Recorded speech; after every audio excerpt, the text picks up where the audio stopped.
Sugar, are you tired of vintage cakes yet? Well, I'm not, so you're going to get another one from me.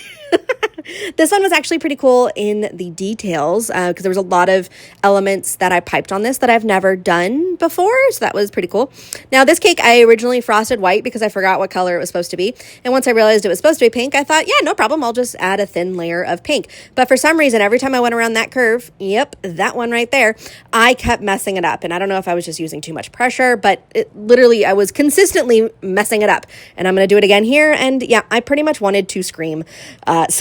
So what I did is I got it to a point where it was okay. Basically, I just needed to step away from the cake, put it in the fridge, take a little break, go do something else, grab a Diet Coke, center myself, all that, blah, blah, blah, blah, blah.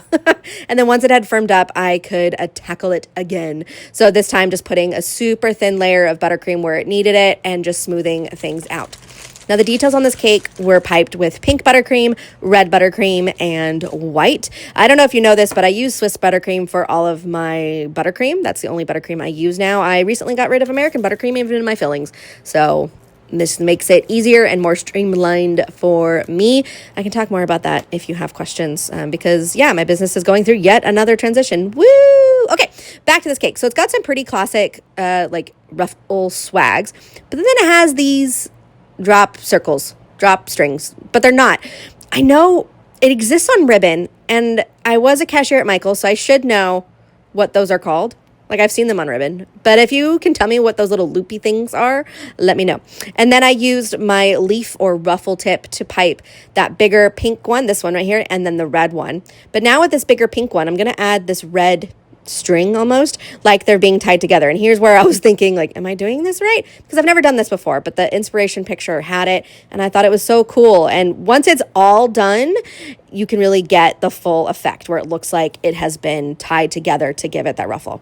Speaking of ruffles, this dang tip. It is the bane of my existence. I can't get it right. And of course, at this point, all I could think of was like the monk from Robin Hood. At least I think that's what I'm thinking of.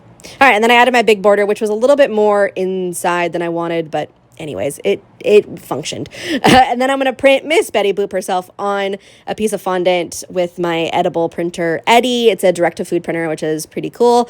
And I'm just going to add that on top of my buttercream and then just change out my tips to get the smaller pink ruffle to match the bottom one. And again, piping those red lines to give it that same effect. And then they wanted glitter cherries, so I just rolled some cherries in edible glitter and then added these little bows on the side. So let me know what you think. There's some pretty cool elements on here, and I was pretty proud of it.